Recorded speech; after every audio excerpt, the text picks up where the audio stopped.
If you work in a fast-paced startup or in a growth team, you probably know this feeling. The roadmap deadline is tomorrow, and you need to explain to your CEO what it is that you're building next. Preparing this roadmap isn't about skill. It's about proving your strategy to the people funding your existence. We're cutting the fluff and building a survival roadmap right now. The 12-month roadmap is a lie, and it's the enemy of speed. It forces you to overplan and kills the ability to pivot and to learn.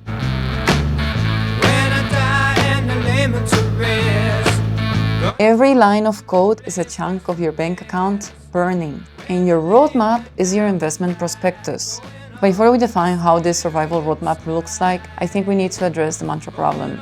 90% of companies have a mission that sounds good, but means nothing. We need to develop a strategic filter. Ask yourself this: what big, expensive idea does our vision force us to say no to? If your vision doesn't eliminate options, it's fake. To create a strategy that works, we need two distinct statements that have very different purposes. In the first case, we have the vision, the aspiration, the North Star. It's your ultimate, unchanging destination, and it responds to the question, where are we going? Second, we have the mission, your guardrails. This is your rule book.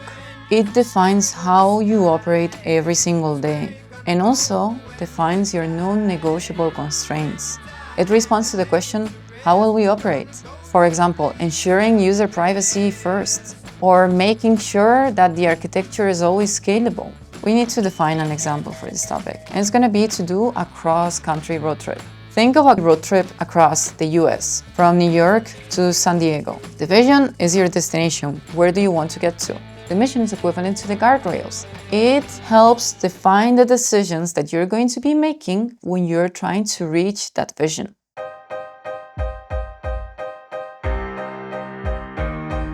Once we have the mission and the vision, we can now move to the prioritization.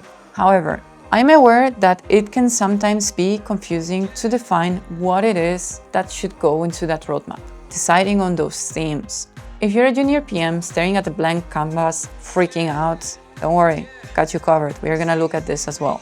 If you're a PM who is in a more senior role, in a leadership role, perhaps you've also been in a hyper-growth or highly chaotic environment. And you know what this means. You kind of skip steps in order to make things work. Staying sharp means mastering your skills regardless of the level of experience that you have. However, if you're fully confident and believe that your process is airtight perfect, you can skip to the next chapter. Otherwise, let's sharpen those essential skills together. Going back to the example of this cross-country road trip. If your vision is to get to San Francisco from New York, your vision is the destination. But you cannot get there in one tank of gas, can you? You have to plan for major city stops. And those are your target outcomes. Ask yourself, what are the 4 non-negotiable areas that we must invest in order to make that vision possible? These will become your permanent roadmap areas or columns. First of all, your fuel stop. This is about acquisition and growth. Here you're gonna be fine-tuning that engine and make sure that you're doing as much as you can to get the maximum conversion from every marketing dollar that you're spending to bring users into your product. What is it that you can do to drive a bit of growth hacking? How do you leverage network effects? How do you improve that CRO? Anything that is growth related goes in here. Second, the infrastructure stuff. Here we're gonna assess crash risk. What operational problem derived from taking shortcuts in the past could kill revenue if we don't address it? Anything that affects your product and that could blow up the moment you become big is something that you will place in this bucket. Third, the pit stop. This is about product health. You need to stay reliable and competitive on the market. What are the things that perhaps the users have been asking for a while and that your competitors are already bringing into the game? These are the topics that you're gonna bring in here. Fourth, the new territory stop. Here we are addressing strategic expansion. What foundational new capability is gonna allow us to reach the next phase of that vision? See if you notice this part, the next phase of the vision. That means what's going to turn that vision into that bit? What happens after you reach San Francisco? These target outcomes are your specific and measurable stops. Remember this critical distinction. The outcomes are your goal. You're not going to do that cross-country road trip in one day. You're going to be making small stops. The features are just the gas, the snacks, the tunes, the jokes that you have within your ride in order to ensure that you reach that goal.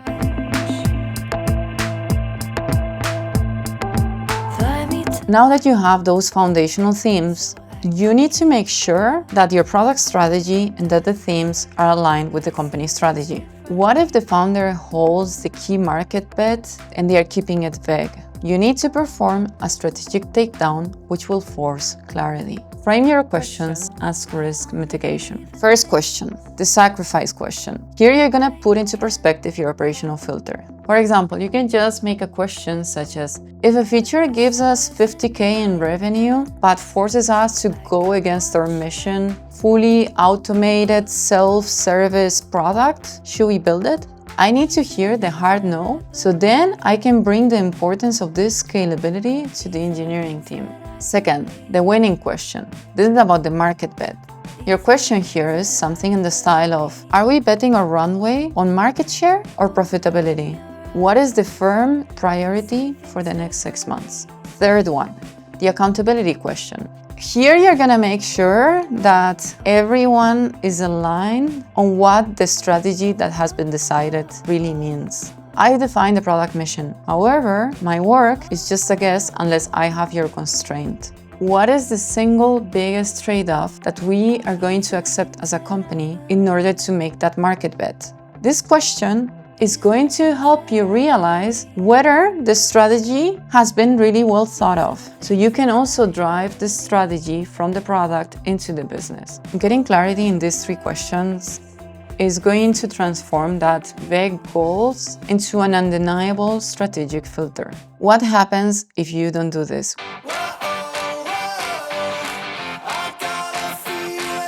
Now that you have your strategic filter, you can understand a little bit better the Lando Norris betrayal. I don't know if you remember the 2024 Hungarian Grand Prix, where the McLaren team made a series of choices which allowed Lando Norris to take P1 in the race, only to find out that the whole strategy for that particular race was the constructors' points. This is the cause of strategic failure.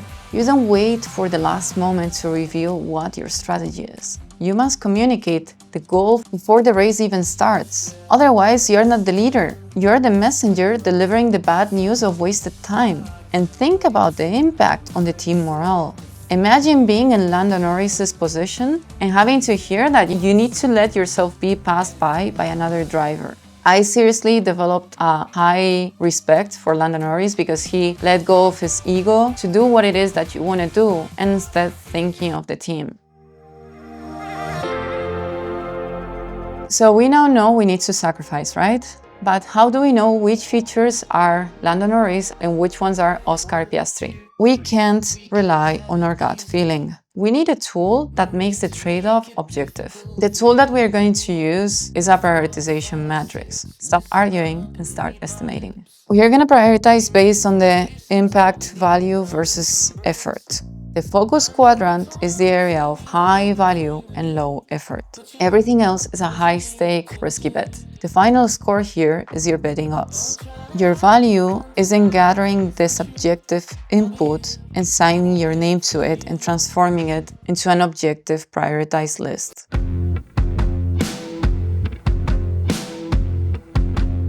Swap fixed dates for a horizon of clarity, a system that is helping you to learn. We are gonna have 3 different zones: the now, the next, and the later. The launch zone. This is going to include the committed outcome-based themes. The next phase is the exploration phase, the next. Here you're going to include all of those hypotheses, and I repeat, hypotheses, not promises, of what you think could be an interesting bet for the product. And third, the fantasy zone. This is going to be the later. These are aspirational bets. No commitment, no dates. When you need to communicate with your founder, you need to let them know that the only commitment comes from the now zone. Those are your only firm commitments.